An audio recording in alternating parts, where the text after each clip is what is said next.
Welcome to Driving Alpha, where we feature our friends, the outperforming investors who demonstrate their path to driving alpha or outsized investment returns. We're Alpha Partners, where we partner with 1,000 early-stage venture firms as their opportunity capital to invest in their best companies. Driving Alpha is supported by Affinity, provider of the CRM for the private capital relationship economy. Affinity knows who has the best relationship with the right startup. Affinity knows. Learn more at affinity.co/driving alpha. This is the Driving Alpha podcast, and on this podcast, we interview excellent GPs who have a unique value proposition for how they drive out performance. And I'd like to welcome Lisa Chai of Interwoven today. So, Lisa, let's frame up what Interwoven does in the larger industrial tech or supply chain tech space. So we have that for context. Sure. Thanks for having me. Good to see you again. We are an early stage venture fund investing in the field of robotics and AI with an emphasis in critical industries. We invest in sectors such as manufacturing, logistics, supply chain, and healthcare technology, where we believe robotics and AI are making the biggest impact today and will experience a sustained period of growth. I'm a founder and general partner leading the firm's investment activities. We invest in C to Series B companies. I've become very interested in industrial tech, as has Alpha Partners. Alpha Partners is a growth fund that invests Series B and later, and we work with early stage and emerging managers like Lisa to monetize their best companies when they get to mid stage, and we share the profit with them. And so it's a privilege to have customers or friends like Lisa as our partners in the Alpha model. But Lisa, let's get to you and your origin story. How did you come to this? Tell us about your origin. My journey to the VC industry is a very interesting one. I didn't really seek out, hey, I have to be a venture capitalist. I think it kind of sort of fell into my lap because of my years of experience. I had over 17 years of investment experience in both the public and private equity markets before I joined a company called Robo Global in 2018. This is where I helped launch an AI investment strategy for the company and helped incubate Interwoven Ventures. And we spun this venture fund out about a year ago. And how I met Robo Global was one of my contacts on Wall Street, who was an investment banker, approached me and told me about this opportunity at this company where they were looking for someone who understood investing in frontier technologies with a good understanding of industrial automation and to sort of tie that all together and help launch several new strategies. At the time, I had never heard of the company before. And I quickly did some little bit of research and found out that it was the world's first robotic focused strategy founded by technologists. And that's very new and something I've never heard of on Wall Street before. I was very humbled and honored to join this prestigious group. I met the team.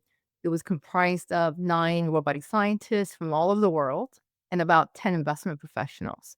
Since I joined the company, I helped their investment efforts in both public equities as well as private investments while I was there and launching AI and healthcare tech strategies. So that's been really, really, I think, instrumental in sort of forming that Interwoven Ventures and environment investment thesis, which is a continuation of what we started at Robo Global. The company got sold to a large entity, Canadian company, and I used that opportunity to sort of spin out the fund. So this is why me and a couple of investment partners we've launching our fund 2 that's coming up shortly. And we're sticking with that same knitting that we were doing, finding really innovative companies with business models that we understand.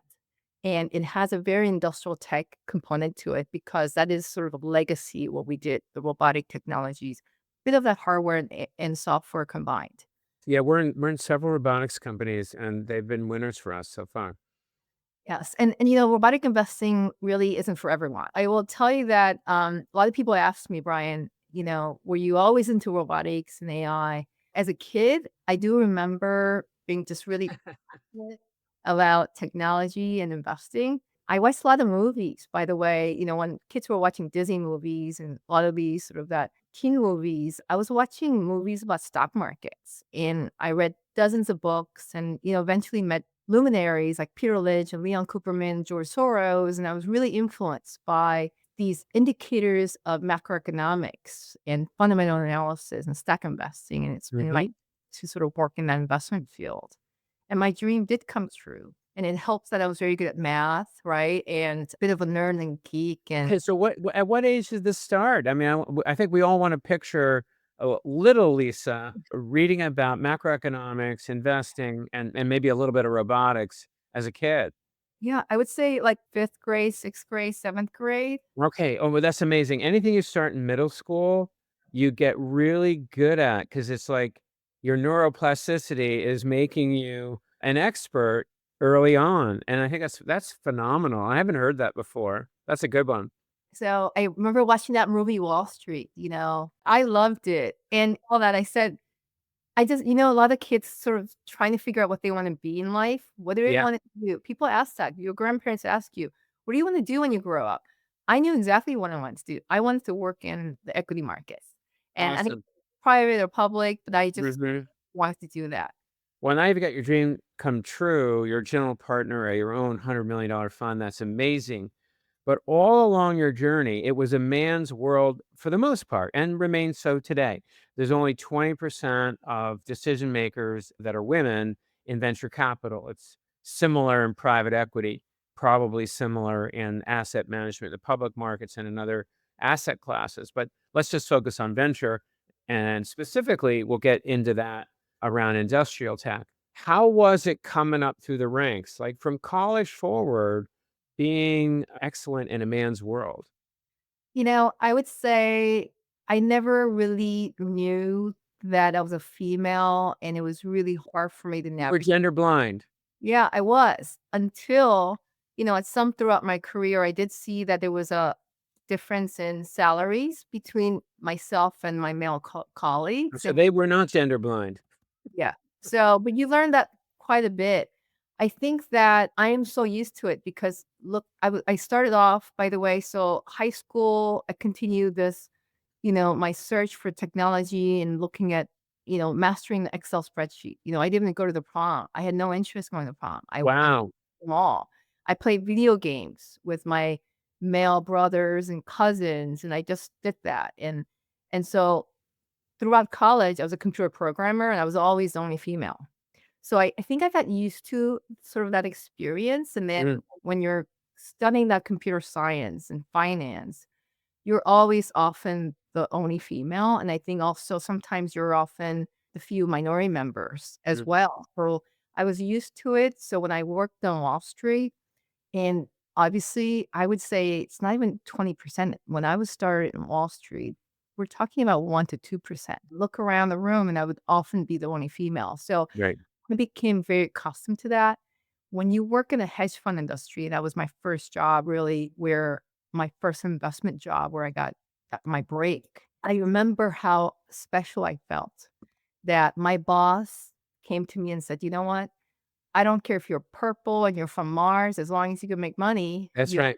here." That's right. We have this universal meritocracy when it comes to investing. And it's like, do you get alpha? That's the theme of this Exactly. Thriving Alpha podcast. And now we're going to learn how you uniquely are going to continue to create alpha. But before we do that, do you have any advice for women in DC being a pioneer woman GP at Interwoven, like famous ones like Sydney Padnos or Deborah Jackson or Heather Hartnett? Do you have any advice? I think the advice is just to be yourself and not really use gender as a tool or not. I think you just go out there and be the best person you can be. Mhm. And if you find bosses or colleagues or partners that don't recognize that, hey, we need the best employee here, best partner, then you're not the right place. So my secret sauce has always been I surrounded myself with mentors and bosses that recognize that Mhm. team that they're building are we're going to have world class associates, analysts, directors, partners, principals to come here and make a difference. And we have a fiduciary duty to do the best we can and create alpha and really have the most amount of potential for capital generation for our LPs. If your goal is to network and meet people or find another job, that job is not going to be the right for you, right? So I always try to make sure that my boss is not hiring me because I'm a female Yep. or because of other reasons, but because he thought or he or she thought I was the best I could be. Okay. So Yeah. pick your partners carefully. Pick your companies and your seniors or your bosses or the people you report to carefully, Yeah. because there are those that are merit oriented and gender blind and they just want returns, they just want results. Yeah. Let's leave it there. That's great advice. Let's move on to how you chose industry tech and then how you plan to outperform within industry. Why should an LP pick your fund over Iron Spring, or I won't name any others right now? I think the partly working through .com rise and .com, crash, I went through so many different financial and banking crises and several Mhm. revolutions. Mhm. I experienced the internet boom, cloud, crypto. And the reason I'm in industrial tech is that right now we're going through this major industrial revolution 4.0 to 5.0. It's And 70%, 75% of world GDP. exactly. And it's really hard to really argue that we're not in the AI and robotic revolution today. Right. And you and I could argue as to is it the first inning, second, third, and some of our really interesting panels and topics have always been about different perspectives. But what you can see is that we are going through some really emerging major sort of mega trends that's happening. And it's my years of experience where I'm experienced this and I've seen it. And I've seen the cable equipment getting built out, telecom equipment, internet being built out, that this seems really much bigger than what I've ever seen. Yeah, let's unpack this for people, as I know you can do it. First of all, observation. It's an AI and automation, or it's an AI and robotics revolution. AI gets all the press, but machines doing work for us, just like AI is going to do work for us, is sort of under not on people's radar as much. So you consider this to be all one piece. That's very interesting. And then secondly, we're talking about mega trends. I call these tailwinds, systemic tailwinds, right? I want to invest alongside systemic tailwinds. So let's pick them apart. Can you explain to the audience what some of these mega trends are? Yes. I think mega trends is when you're having that big convergence, right? You're Yeah. seeing the intersection of technology, consumer, and industrial automation converging. Hmm.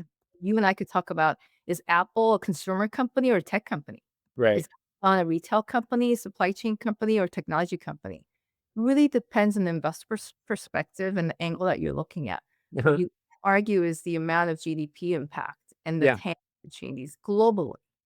And we're still in the early innings of a lot of these tasks getting automated because of labor shortage, demographic changes, and the climate change. You could layer on different types of sort of the tailwinds. Yeah. So not looking at just one tailwind. Mhm. And why you're seeing the stock market has really increased because they're looking for AI companies or robotic companies or industrial. You have a lot of money flow going into many of these industries. Retail companies, for example, want to be a tech company. Mhm. Tech company wants to be a retail industry. So we're really seeing this massive opportunity right now where executives and board members are sitting there saying, who do we want to be in the next 10, 15 years? And what do we have to invest and spend? So you're starting to see corporates putting together venture arms. And these are companies that's been around for 100 years that never had a venture arm before, right? But they are putting a venture arm together to invest and some R&D investment, they're doing venture investing. They don't wanna miss out. And the biggest difference also is that instead of the cost-cutting measures of some AI and automation could also layer on, the robotic capabilities could also help increase productivity. And that's a very new thing, is Yeah. that productivity generation could also really help generate revenue growth. Mhm. And most of these companies right now especially the established companies that's been around forever, they haven't had revenue growth in a while. So now they are relying on and leaning towards some of the hardware automation, robotic systems, and entire solution set to create more productivity, and hopefully they could create some revenues out of that. GDP has always been a product of productivity. And I think this is a key driver. I'm just summarizing some of the things you said. Let's get into a couple of others that you may see. I think global competition and reshoring of manufacturing and supply chains. That's one. Let's talk about that one. Yes, I think the reshoring is one of the biggest element. It's not new. It's something that I think the US has been talking about for the last 10 years. Hmm. If you really dig deeper into some of the industrial tech companies, they've actually been shifting a lot of the manufacturing outside of China, outside of areas into Right. places like Malaysia and India, right? So it's been something that's been going on over the years. We've been I diversifying our supply chain for a decade, right? But now we're in sort of phase two of, let's call it, reshoring or native supply chain. Right. And I think now there's a lot more of support from investors as well as manufacturers to say, hey, we really do have to do this because the world is changing and we are having a hard time retaining some of the key talent in their organization. So Yeah, we are seeing this accelerated process yeah. of the reshoring and also the government support as well. Huge government support. In fact, between the Infrastructure Act and what I think the current administration, as well as the past administration, is doing to earmark large sums of capital, like $1 trillion, to government private cooperation in infrastructure, digital infrastructure, even defense and security, as well as advanced manufacturing. It's huge. And then that becomes a tailwind for VCs because it could be major, major customers coupled with non dilutive capital. So I think that government element is here to stay. Next one, tech infrastructure. Like you can't have this without certain thresholds being met in compute, batteries and energy storage, mechanics and manufacturing itself, like supply chain, how we make these machines, data collection. I think all AI and all organizations are going to thrive because they have unique and an advantage in collecting data. Well, robots collect a ton more data than people do, than a human worker does. So anyway, let's talk about those sort of tech requirements to drive this sea change. Yes, I think the tech requirement is really important. Mhm, And this is why we tap into our robotic ecosystem and community that we have helped build out. At our company, we have 6 technical robotic scientists that not just help with deal sourcing, but also helping our portfolio companies with different type of sensing technologies that they evaluated mhm. in their academic research setting. And this will hopefully help some of our portfolio companies and other companies with their technical milestones. Because if you can't reach these milestones of performance and safety, what happens is that the deployment time slows down because customers are not getting the type of performance and ROI out of the solutions that they have deployed. So this really slows down all of the industrial automation process that you and I are talking about here. So the right type of technology infrastructure is at play here in terms of everything from actuators to lineators, simple automation technologies combined with very advanced sensors. And then now you and I probably heard a lot about Gen AI. What is the role of a foundational model Mhm. software that layers on top of the hardware Yeah, to make sure that robots are able to navigate with each other and to be able to self-think yeah. without human interaction, right? But in the future, at least in the near to medium term, some of the infrastructure that's getting built out right now are robotic solutions that need human input. So you're going to see for long periods of time Mhm. this human robot interaction. Right, just like we have AIs augmenting human decisioning, we need human robotic interaction. Interesting. Unpack that a little bit more. Yeah. So some of our portfolio companies are really seeking some of the talent that we're really seeking aren't really in the AI engineer. We Mhm. have a lot of great AI engineers. If you could afford to, keep people, that's great. But the motion planning, sensing technologies, those type of skill set are still relatively new. And I think that's something that we need to continue to sort of build out Mhm. and figure out where can we go to get some of these resources Mhm. and how do we train humans to maybe manage fleet of robots? So Yep. that mechatronic is something you're going to hear a lot as what does that mean? It's really a technician like that's not really doing the manual tasks that he used to do, but that person is now managing several different robotic systems to make sure, hey, is this down, is this stopped, something got stuck. So that type of skill set's going to be very, very important. That's really interesting. We think a lot about retraining the workforce for AI, but there's the retraining a certain part of the workforce for working with robots. We see this in two example companies in the Alpha portfolio, and I want you to trade then and tell us a little bit about a couple of yours. In ours, Shield AI is the world leader in autonomous piloting, flying vehicles in groups. And there's definitely a significant human robot interaction there. But I think by that focus, it's really a software company, right? And all the greatest of these hardware companies like Apple, on down to Gecko Robotics, which is another example, are software companies. Gecko Robotics has the largest fleet of climbing robotic inspection drones. So they climb on critical infrastructure and defense, oil and glass, pipeline, bridges, the built world. And, a climbing robot can more efficiently and safely inspect infrastructure and collect 1,000 times more data. So it's a really, really exciting thing. All right. Enough about my companies or our companies at Alpha. Tell us about a couple of yours that sort of exemplify what we've been talking about. Yes, especially the reshoring topic that we were just talking about. If we really want food to be produced locally, and Yeah. that's going to be a big problem. We have a major problem in the food industry with labor shortage and commodity prices that's going up. So we have a company called Chef Robotics. It's a food Mhm, robot company that's really disrupting the food industry right now. mhm. It's a very efficient and low cost solution for their customers, and we know this space really well. What they do is they don't produce the food, but they assemble meal trays. And that's a very big growth area right now. All of us are busy. We want frozen food that we could heat up quickly, but we want something that's really chef quality. Yeah. So they work with some of the top tier companies that are really putting together these meal kits. And right now, the Huh. turnover at these food cold Yeah. storage is so high. Yeah. So many companies have struggled in this space to retain their employees. So solutions that Chef has is basically as a customer, you could deploy this in one day, have a very short Yeah. ROI Very payback. important. Yeah. Exactly. So the founder has put together a really great group of AI engineers and seasoned operators to bring sort of the products to scale.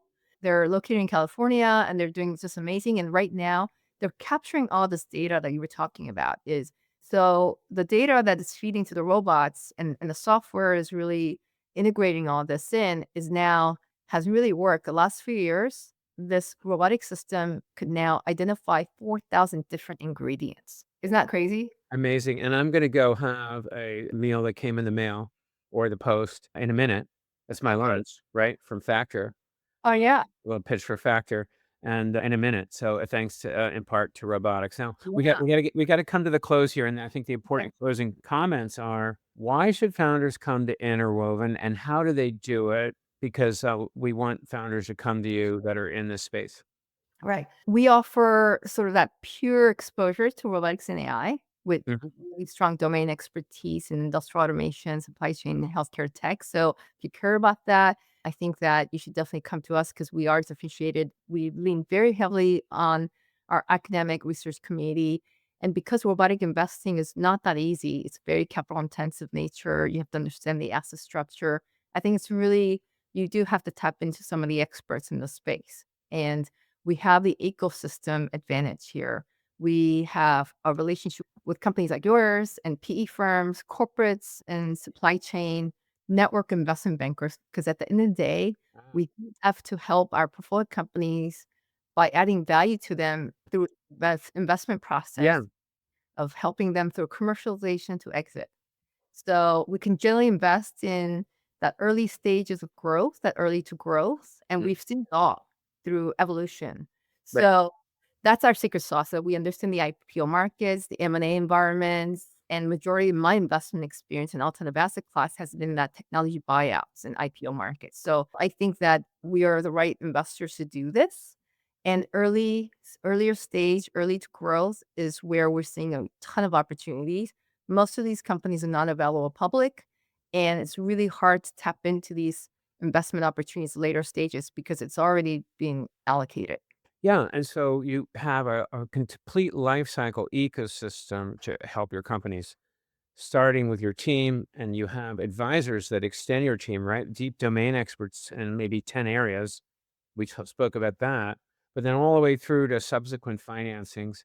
That's really exciting. So that's the reason, if you're in AI and robotics, you should get in touch with Lisa Chai at Interwoven. How do people do that? How do founders do that? Yes, they could find me on LinkedIn. I'm pretty active on LinkedIn. Send me a message there. Also, we have a website, interwoven.vc, that you could come to, and please check us out. Great. All right. Well, on that note, let's close. Lisa, it's been great spending time with you. Thank you for joining Driving Alpha and being a friend to Alpha Partners. And are you raising a new fund soon? Yes, we're raising our fund too. We're sort of in the early stages of it, so this is a perfect timing. Great. I'm going to end the session. Thank you so much, Lisa.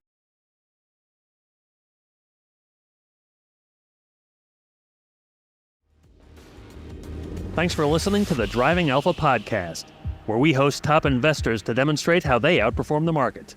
Click subscribe so you don't miss future episodes. Driving Alpha is supported by Affinity, provider of the CRM for the private capital relationship economy. Affinity knows who has the best relationship with the right startup. Affinity knows. Learn more at affinity.co/driving alpha.